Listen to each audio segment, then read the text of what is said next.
Hello guys, welcome to the channel World of Learning, and today we are going to discuss class 12th Business Studies chapter 1, that is Nature and Significance of Management. So हम सबसे पहले discuss करते हैं management की characteristics.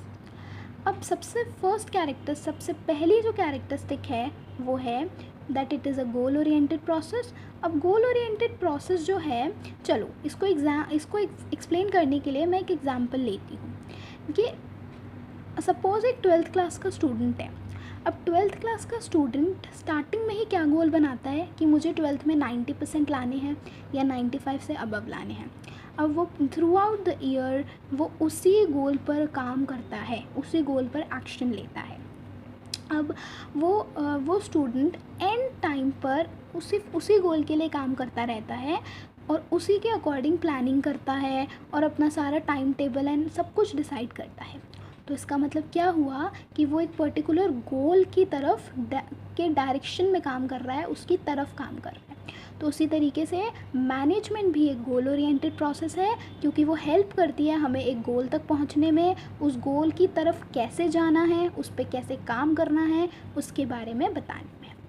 Second is pervasive, कि management जो है वो परवेसिव है. दैट मीन्स वो यूनिवर्सल है, वो हर जगह है, हर तरीके के इंस्टीट्यूशन में है, हर तरीके के ऑफिस में है और हर तरीके के बिजनेस में है.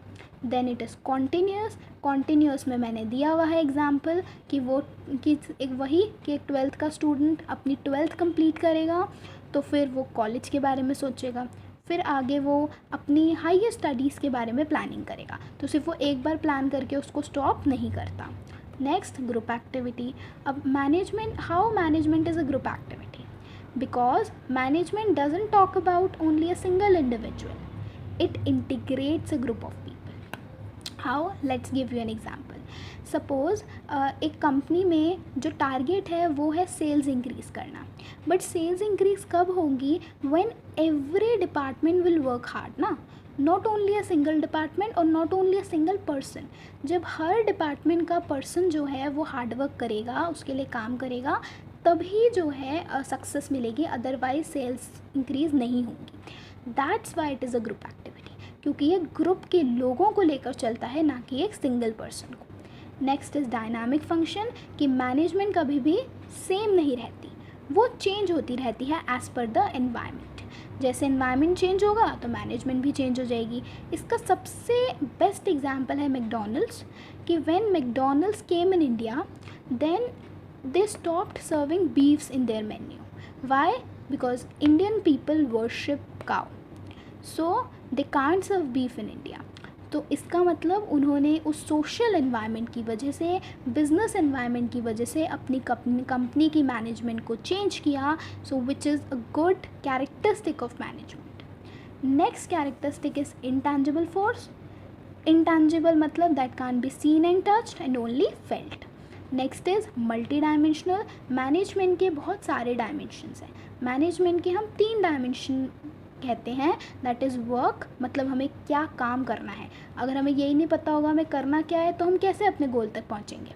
फिर किसके द्वारा करे जाएगा, हमने डिसाइड कर लिया सेल्स इंक्रीज़ करनी है तो वो हमारा वर्क है, वो हमारा गोल है. कैसे इंक्रीज़ करनी है वो हमारा काम हो जाएगा. और उस काम को करने में कौन हेल्प करेगा, वो हो जाएंगे पीपल. कौन उसमें कंट्रीब्यूट करेगा, वो हो जाएगा पीपल. अब काम के और लोगों के कंट्रीब्यूशन से जो आउटपुट क्रिएट होगा उसको हम कहते हैं ऑपरेशन, जिसमें फाइनली हमारा बिजनेस काम कर रहा होगा, जिसमें फाइनली हमारा बिजनेस चल रहा होगा. ओके, सो ये थी कैरेक्टरिस्टिक्स. सो अब हम आते हैं इसके सेकेंड इम्पॉर्टेंट टॉपिक पे, जो कि है objectives of management. So management has 3 objectives that are organisational, social and personal objectives. Organisational objectives के 3 पार्ट्स होते हैं कि हमें ये 3 चीज़ें अचीव करनी होती हैं. That is survival, profit and growth. Survival का सिंपल मतलब होता है ऐसी सिचुएशन जब तुमने इतना रेवेन्यू जनरेट कर दिया है जो कि या तो जितनी तुमने कॉस्ट लगाई है उसके इक्वल हो या उससे ज़्यादा हो, ताकि तुम अपनी कॉस्ट को कवर कर पाओ. ठीक है, देन प्रॉफिट, प्रॉफिट तो यू ऑल नो कि जितनी कॉस्ट लगाई है उससे ज़्यादा अगर तुम्हें पैसा मिल रहा है तो वो प्रॉफिट है. And then growth is next condition. Growth तो बेसिकली तब होती है जब हमारा बिजनेस एक बहुत अच्छे लेवल पे काम कर रहा है, अच्छा खासा प्रॉफिट कमा रहा है, जिससे हम अपने बिजनेस को बढ़ाने के बारे में सोच सकते हैं, अपने एम्प्लॉयज़ को इंक्रीज़ कर सकते हैं और अपनी सेल्स वॉल्यूम बढ़ा सकते हैं. Then social objectives. अब सोशल ऑब्जेक्टिव्स तो साफ पता है, that talks about social values, कि अगर हम अपने जो है बिज़नेस को इस तरीके से काम कर रहे हैं कि हम अपनी सोशल रिस्पॉन्सिबिलिटीज़ पूरी कर रहे हैं, हम एनवायरमेंटल फ्रेंडली प्रोडक्ट्स बना रहे हैं, हम लोगों की एजुकेशन के लिए काम कर रहे हैं, अच्छा खासा एम्प्लॉयमेंट दे रहे हैं लोगों को, तो हम अपने सोशल ऑब्जेक्टिव्स पूरे कर रहे हैं. उसके बाद personal objective which are related to a single person, that is कि एक सिंगल पर्सन का मोटिव क्या होता है, वो क्यों एक जॉब करता है, क्योंकि हो सकता है उसको रिकग्निशन चाहिए, उसको थोड़े टाइम के बाद रिकग्निशन चाहिए, उसको अपनी सैलरी में हाइक चाहिए, उसको प्रमोशंस चाहिए. तो ये सारे ऑब्जेक्टिव्स भी मैनेजमेंट को कंप्लीट करने होते हैं. तो ये थे हमारे ऑब्जेक्टिव्स जो कि काफ़ी ईजी टॉपिक है. And then we have next topic that is levels of management. अब एक मैनेजमेंट को हम 3 लेवल्स में डिवाइड करते हैं. सिर्फ एक ही नहीं होती मैनेजमेंट में, उसमें 3 लेवल्स होते हैं, that is top level, middle level and lower level, जिसको हम ऑपरेशनल एंड सुपरवाइजरी लेवल भी कहते हैं. तो टॉप लेवल में आते हैं कंपनी के सबसे बड़े heads, that is CEO, COO, president, vice president, और इनका काम क्या होता है, to formulate the policies for the company. And then we have middle management. Middle management में आते हैं डिपार्टमेंटल हेड्स, जो भी एक डिपार्टमेंट को रन करते हैं. जितने भी हेड्स होते हैं departmental heads are come under middle management, जैसे finance manager, production manager, sales manager, तो वो सब मिडिल में आएंगे. एंड लोअर के अंदर आते हैं सुपरवाइजर्स एंड फोरमैन्स, जो कि डायरेक्ट कॉन्टैक्ट में होते हैं वर्कर्स के, जो देखते हैं कि वर्कर्स सही से काम कर रहे हैं या नहीं कर रहे.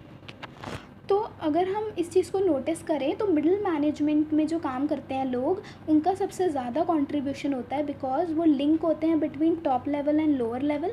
वो देखते हैं कि कहाँ पर लेबर की कमी है, कहाँ पर लेबर ज़्यादा है, कहाँ पर कम है, और कहाँ पर लोगों को प्रॉब्लम है, तो वो उस बात को टॉप लेवल तक शेयर करते हैं, और हर बात को टॉप लेवल की वो लोअर लेवल तक पहुंचाते हैं. तो इसका मतलब middle level management is the most important level. So इस तरीके से हमने देखा कि 3 लेवल्स होते हैं मैनेजमेंट के, और तीनों ही अपनी अपनी प्लेस पर बहुत इम्पॉर्टेंट हैं.